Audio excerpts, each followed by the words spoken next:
Fala pessoal, tudo certo? Estamos chegando com mais um vídeo aqui no canal Giba Narrador para trazer a projeção da dupla Caju, as informações da semana, o resumo, enfim.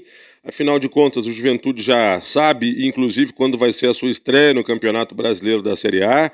Caxias vislumbrando a Série C que começa no mês de abril. Enfim, tem bastante coisa para a gente tratar dos bastidores da dupla Caju aqui nesse nosso Momento Caju. Num oferecimento de Périco Auto Center, o melhor das películas 3M está na Périco. Chama no WhatsApp 54 981 34 0798. A Périco tem tudo que o seu carro precisa para ficar completo. Sinimbu 478 em Lourdes. Cassol Autopeças, CDV credenciado pelo Detran, compra seu carro batido ou acidentado com pagamento à vista. Chame no WhatsApp 54 99979 9543. Depois da vinheta, o Matheus Maciel chega aqui no canal para a gente trazer as novidades no Momento Caju.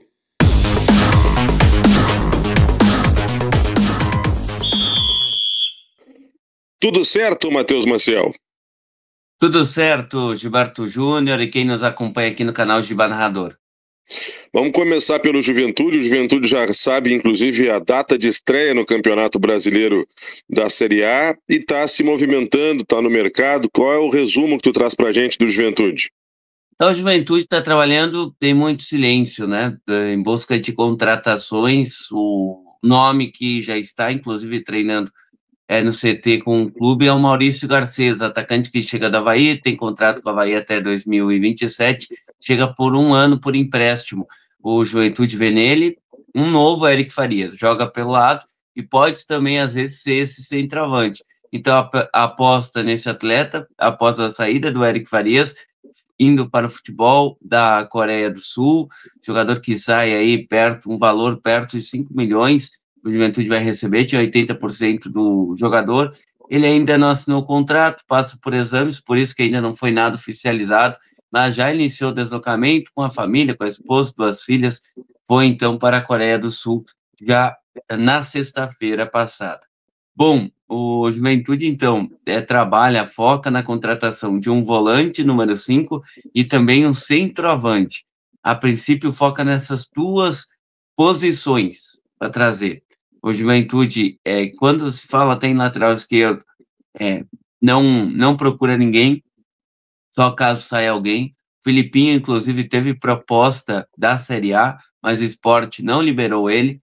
O Juventude está tranquilo em relação ao Enio, teve, não sondagens, né, mas especulação em relação ao Atlético Mineiro, em relação ao Atlético Paranaense, mas o que fala o Juventude? Que é um jogador onde o Juventude tem o direito de compra, e aí adquirindo, por exemplo, a compra desse atleta, que seria 1 milhão, né, essa multa que ele tem, o passe dele, o Juventude ficaria aí com um contrato de 3 anos e iria valorizar esse atleta umas 3 vezes mais, né?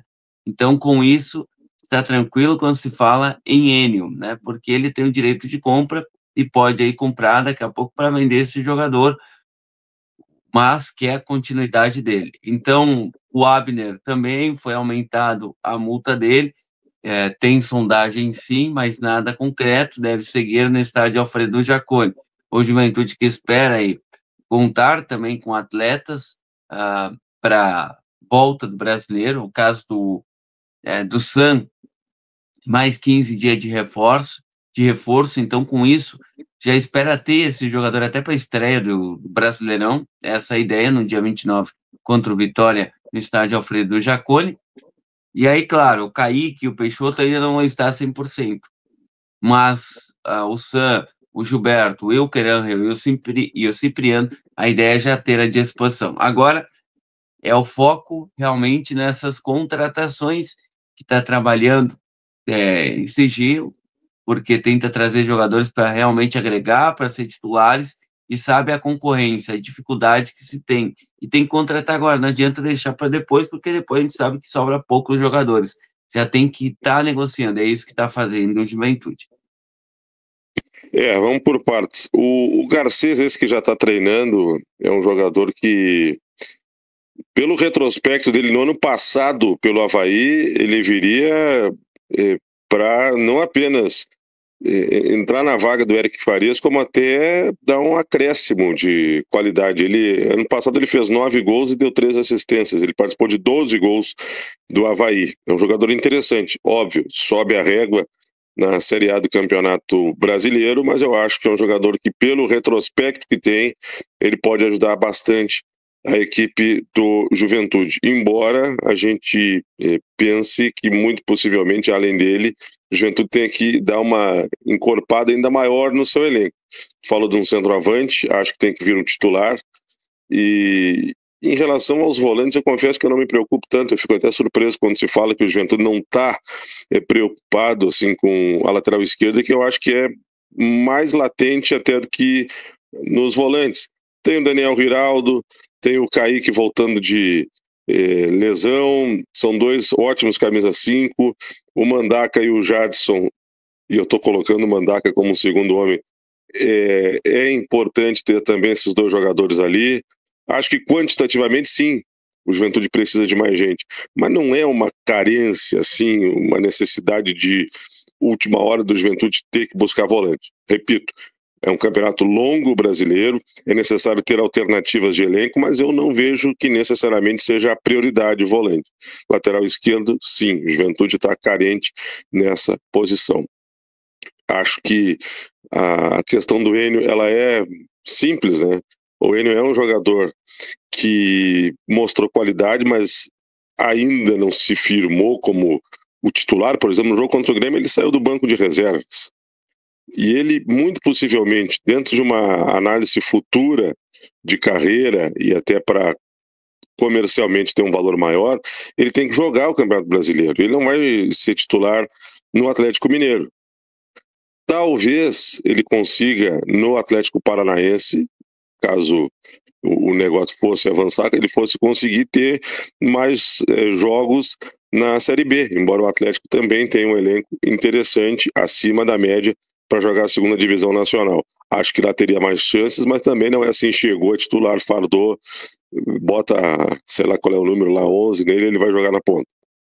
Não. Agora, no Juventude, a chance dele virar titular ou voltar a ser titular é grande, e aí sim ele pode ganhar, jogando uma Série A, um valor de mercado muito interessante futuramente. Para o Juventude, seria uma boa negociação se ele fosse pro Atlético Paranaense, e aí existia aquela história do Mastriani vir, aí resolveria a camisa 9 do Juventude e resolveria para o Atlético a ida de um atacante de lado.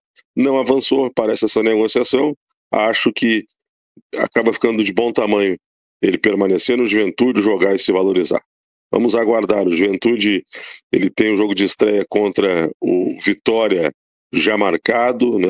Vai ser num sábado, 6h30 da noite, a estreia em casa, e o Juventude sabe que tem, 20 dias, bem na verdade, para esse jogo.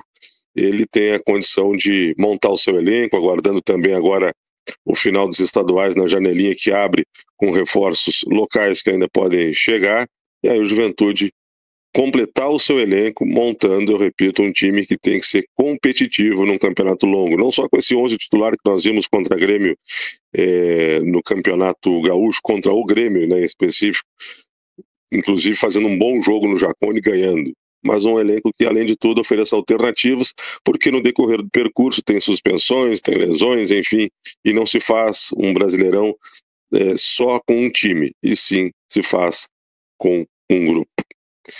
E no outro lado, no lado do Caxias, qual é o resumo, hein, Matheus?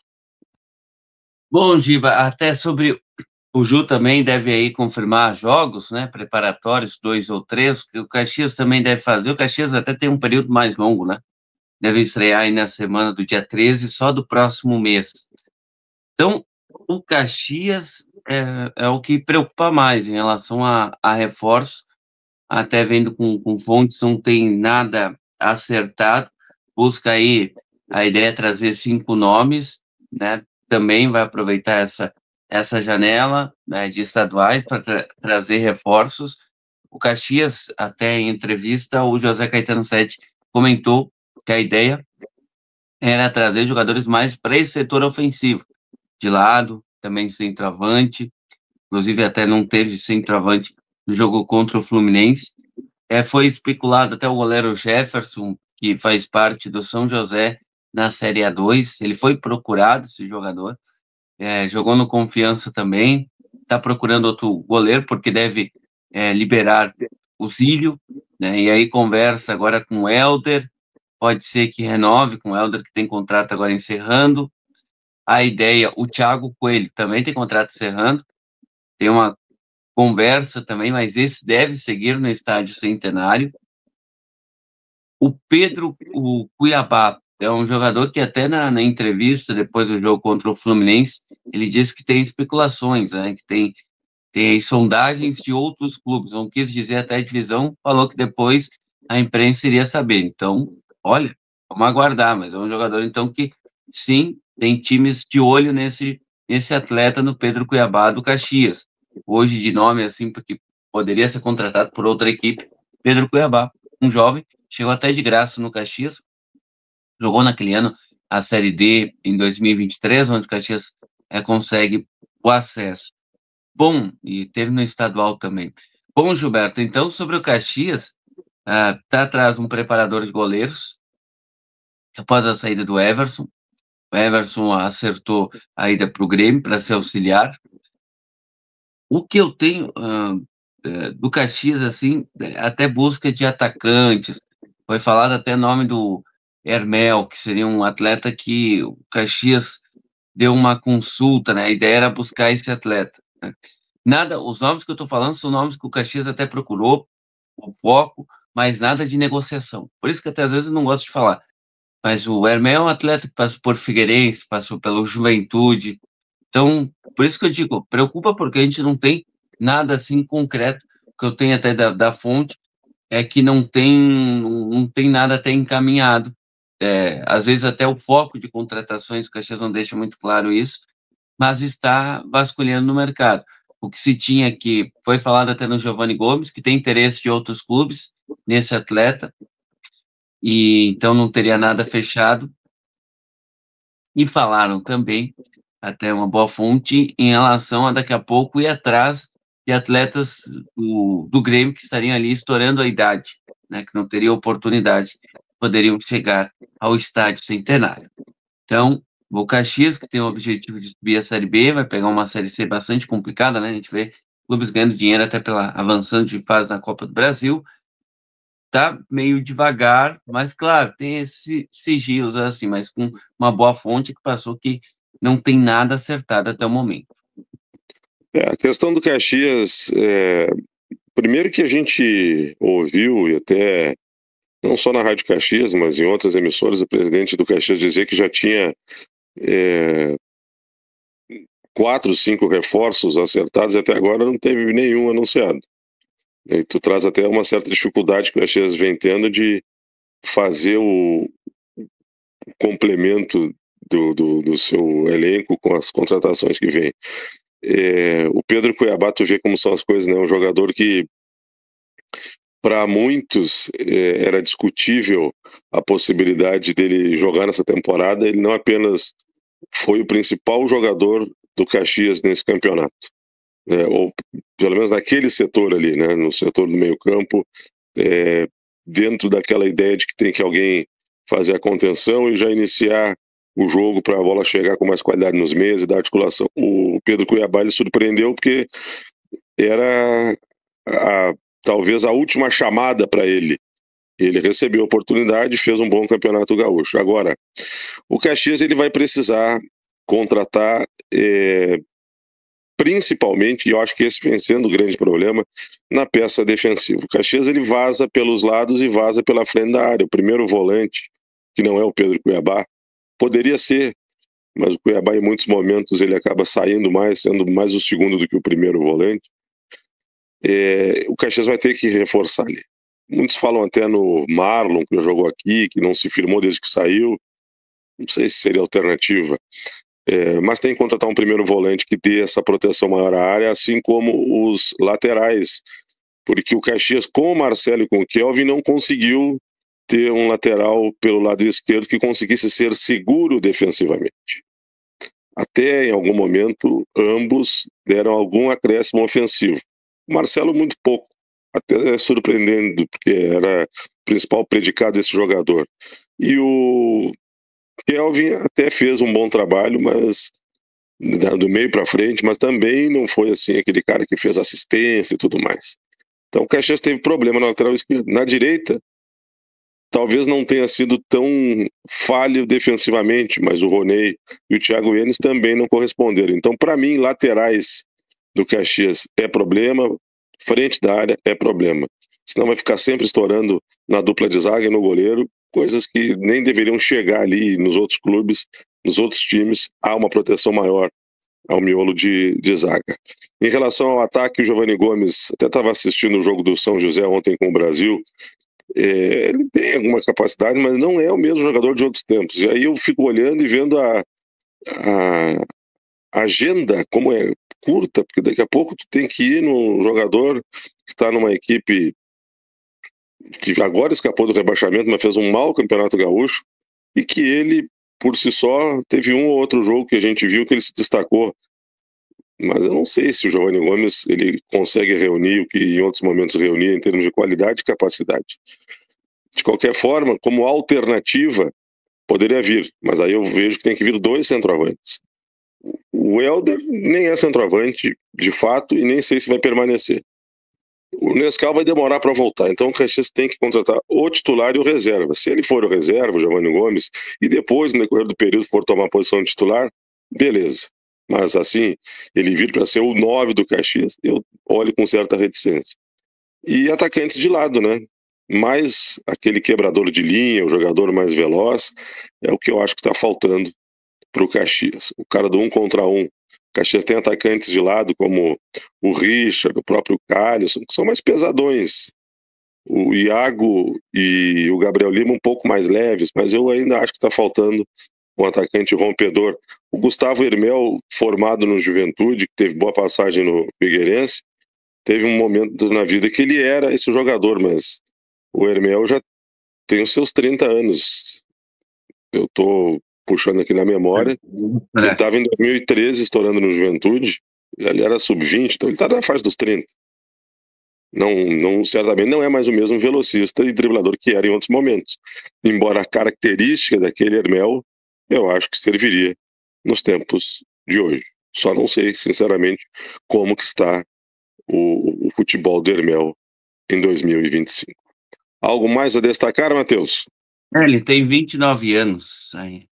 Gilberto, tá perto dos 30 e tá no Amazonas, né? Faz 30 quando? Deixa eu ver aqui, aniversário dia 29/3. Então tá aí, 30 anos. 30 anos. Quando começar a Série C, ele já vai ter 30 anos, eu não tô tão errado na minha avaliação. Então, mas não estou questionando capacidade, só não sei se ele ainda é aquele mesmo Hermel, driblador e corredor. Acho que aos 30 já não é mais. Valeu, Matheus. Valeu, Gilberto. É isso aí, então, de dupla Caju. Valeu, até mais. Tchau, tchau.